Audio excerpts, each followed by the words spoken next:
I'll move on. I talked to someone else, knowing that you were coming in. They said, you know, I was in Iraq recently, and I met no Iraqi who said the war was a mistake. Lots of them, in the idea of overthrowing Saddam, even now, and many of them wish the United States would leave. Many of them are terribly disappointed, upset, opposed to the way things are going. But this person said, I didn't meet anyone. Tell me how you feel about the use of American power in overthrowing Saddam. Was it because it violated your own sense of international law? Was it because that we didn't have, it wasn't a UN initiation? I'm not going to be able to answer the question because the assumptions are wrong. Okay, go ahead. The United States was not in favor of overthrowing Saddam Hussein. In fact, George Bush made that explicit. Sorry, at the Azores Summit, a couple of days before the invasion started, Bush and Blair were there, and they issued a declaration in which Bush said, even if Saddam Hussein and his family leave the country, we're going to invade anyway. And in fact, that's consistent with a long-standing U.S. policy. You're right that I'm sure every sane person in Iraq wanted to get rid of Saddam Hussein, just like I have for 20 years, just like we all have. He's a murderous tyrant. Why is he there? Why wasn't he overthrown?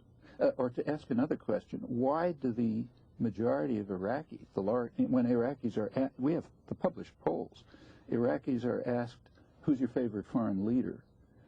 The favorite foreign leader of Iraqis, according to U.S.-run polls, is President Chirac of France, who was the symbol of opposition to the invasion.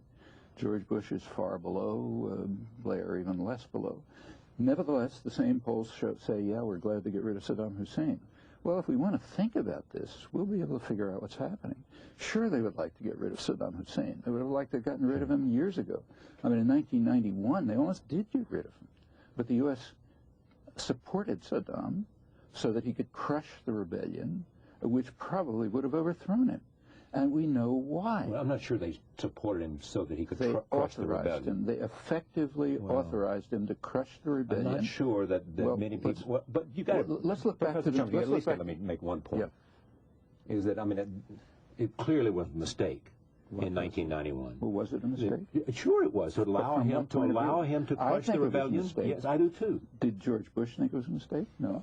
Did Thomas Friedman of the New York Times think it was a mistake? I can't speak for George Bush and Thomas Friedman. Well, did the press think it was a mistake? I mean, just take a look back and look at the analysis. And to allow him to have helicopters and be able to crush Take a look at the analysis. The Shi'as and who George Bush had asked to rise up? Let's take a look at the analyses at the time. That's what we should be looking at. You can read it in, say, the New York Times, the most important newspaper in the world. Their analysis was, Alan Cowell, their Middle East correspondent, that much as we dislike the atrocities, there's an overwhelming consensus that Saddam Hussein offers more hope for the stability of the country, stability is a kind of technical word, stability of the country than the people who are trying to overthrow him. In other words, we'd rather have him than the people who are trying to overthrow him. Thomas Friedman, Thomas Friedman, who was chief diplomatic correspondent, wrote, the best possible solution for the best possible world for the United States would be an iron-fisted military junta ruling Iraq the same way Saddam Hussein did, much to the satisfaction. Well, I'm sure. I know Mr. Friedman, and I am sure he did not mean using the torture and using the technique. Yes. Then why did he say it? Well, but he may very well have believed he may very well. First of all, I'm leery of speaking for anyone like this, of George Bush or Tom Friedman. But he may very well have meant that Iraq, because of whatever fears he had, that it would break up the balkanization of Iraq, and therefore it needed a Tito-like figure. Let's say he may have meant that. Let's say you're right, but then see, that means that from the point of view of U.S. policymakers and U.S. commentators, it wasn't a mistake. I think it was a mistake. You think it was a mistake, but they didn't. Right. analysts and the policymakers thought it was right. Well, they preferred, and then let's look at the next.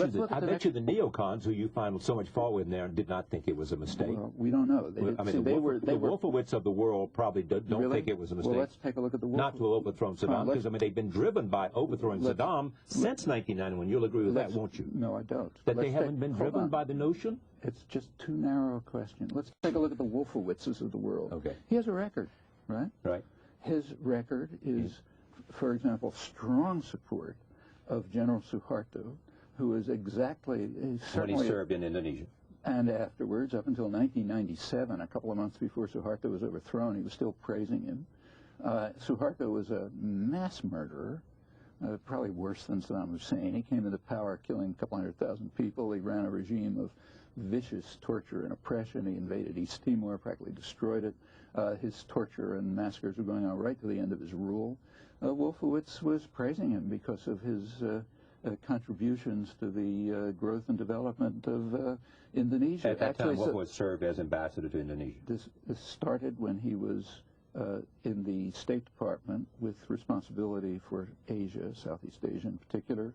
Went on, he was in as ambassador to Indonesia, and it continued through his post-government service. I think he was DN. That's only one example.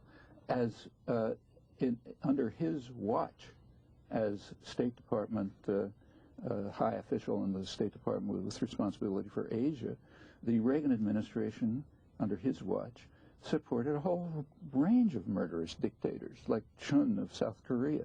Support him up to the end. Okay, I'm not sure. I remember Chun, and I'm not sure when he came in and when he didn't. But there was a whole series of American administrations, which is your point exactly. A whole series of American administrations supported a whole series of leaders in South Korea. Absolutely, and Wolfowitz was in charge, almost in charge, second in command in the State Department, right up to the end. Marcos in the Philippines is another. Now, there are all kind of fake stories being concocted about this now, but I would urge people to go back to the original record and see what happened. All right. This book, Noam Chomsky, Hegemony or Survival, America's Quest for Global Dominance. We'll talk more about all these issues with him and others. I thank you for coming. Great. Pleasure to have you on the program. Thank you very much. Good. Thank you for joining us. We went the hour. More to be said tomorrow night. Toni Morrison is here and others. See you then.